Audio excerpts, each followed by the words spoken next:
नमस्ते।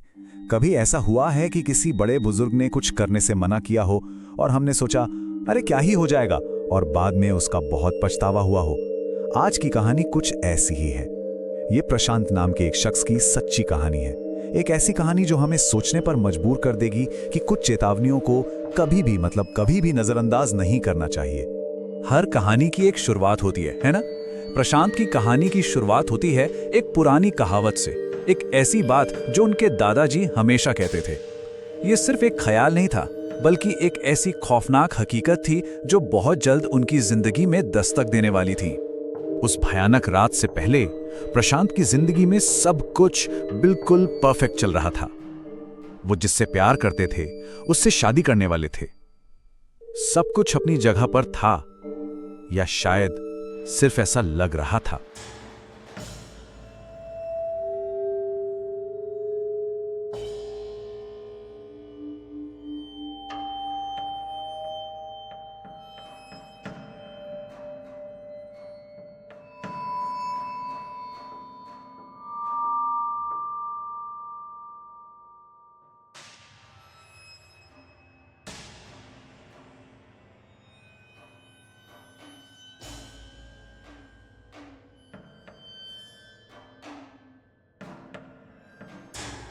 किस्मत ने कुछ ऐसा खेल खेला कि एक के बाद एक ऐसी घटनाएं हुई जिन्होंने प्रशांत को उस रास्ते पर धकेल दिया जहां से वापसी का कोई रास्ता नहीं था।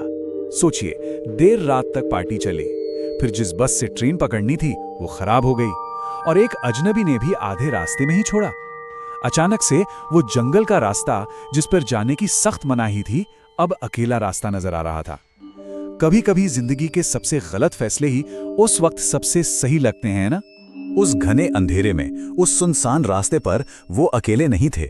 एक लड़की जिसका नाम निर्मला था रास्ते में खड़ी थी, पर वो थी कौन और आधी रात को उस वीरान जगह पर कर क्या रही थी? निर्मला ने जो कहानी सुनाई, सुनने में तो एकदम परफेक्ट लग रही थी, शायद कुछ ज्यादा ही परफेक्ट। सोचिए, वही बस जो खराब हुई, वही सुबह की ट्रेन पकड़नी है, और घर भी प्रशांत के घर से बस 2 दरवाजे छोड़कर। कितने इत्तेफाक एक साथ हो सकते हैं? क्या ये सच में सिर्फ एक इत्तेफाक था, या खतरे की घंटी? और फिर प्रशांत ने वो कह दिया जो उन्हें कभी नहीं कहना चाहिए था, मुझे मेरे नाम से बुलाओ। एक बहुत ही मामूली सी बात लगती है ना? पर इसी एक बात ने एक ऐसा दरवाजा खोल दिया जिसे हमेशा के लिए बंद रहना चाहिए था। तभी अचानक दादाजी की वो चेतावनी उनके दिमाग में गूंजी। उन्होंने नीचे देखा और उनका खून जम गया। उस लड़की के पैर नहीं थे, वो जमीन से थोड़ा ऊपर तैर रही थी। प्रशांत वहां से भागे, अपनी जान बचाकर भागे, लेकिन वो भाग नहीं पाए। जंगल तो सिर्फ शुरुआत थी, असली खौफ तो अब शुरू हुआ था, और वो उनका पीछा करने वाला था।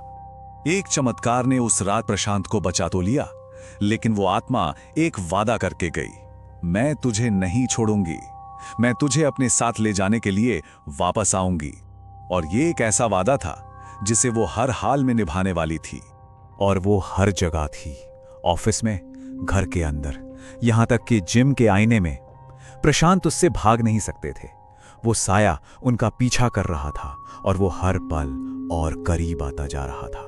अब जब पानी सिर से ऊपर चला गया तो प्रशांत ने घबरा कर अपने परिवार को फोन लगाया, और हुआ ये कि उन्होंने सिर्फ इतना कहा, मैंने जंगल वाला रास्ता लिया था। और फोन के दूसरी तरफ उनके पिता का दिल बैठ गया। वो एक पल में समझ गए। उन्हें पता था कि उनका बेटा किसी बहुत बहुत बड़ी मुसीबत में फंस चुका है। अब वक्त आ गया था कि विज्ञान और तर्क को साइड में रखा जाए। प्रशांत को बचाने के लिए उनके परिवार को अलौकिक शक्तियों का दरवाजा खटखटाना पड़ा। लेकिन ये कोई मामूली आत्मा नहीं थी। पहले पंडित जी ने तो उसे देखते ही हाथ खड़े कर दिए। वो बुरी तरह डर गए थे। उन्होंने साफ कह दिया, ये मेरी शक्ति से बाहर है। जो दूसरे पंडित थे वो ज्यादा शक्तिशाली थे। उन्होंने सारा राज खोला। वो आत्मा प्रशांत से एक तरह से प्यार करने लगी थी, और जब प्रशांत ने उसे अपना नाम इस्तेमाल करने दिया तो अनजाने में उसे अपने अंदर आने का न्योता दे दिया। लेकिन वो उस रात अकेले नहीं थे। 2 ताकतें उनकी रक्षा कर रही थीं, उनके कुल देवता और उनकी दिवंगत मां की आत्मा। इसके बाद जो हुआ वो एक जंग थी, प्रशांत के शरीर और उनकी आत्मा के लिए एक भयानक जंग। पूजा पाठ, मंत्र और एक गहन झाड़ फूक के बाद आखिरकार उन्हें उस पकड़ से आजादी मिली। जंग तो जीत ली गई थी, पर खतरा अभी टला नहीं था। प्रशांत को जिंदा रहने के लिए अब कुछ बहुत सख्त नियमों का पालन करना था। अगले 2 महीने तक कोई इत्र या कोई भी खुशबू नहीं लगानी, किसी भी सुनसान रास्ते पर नहीं जाना और वो जो रक्षा सूत्र हाथ में बांधा था उससे तो बिल्कुल नहीं उतारना। पंडित जी ने चेतावनी दी थी, वो आत्मा वापस आने की कोशिश जरूर करेगी। प्रशांत आज भी जानते हैं कि वो कितने खुशकिस्मत थे जो बच गए।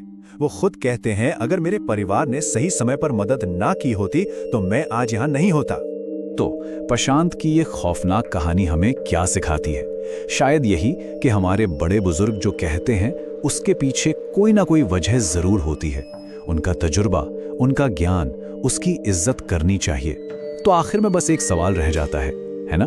अगर हमारे बड़े हमें किसी रास्ते पर जाने से रोके तो क्या हम उनकी बात सुनेंगे?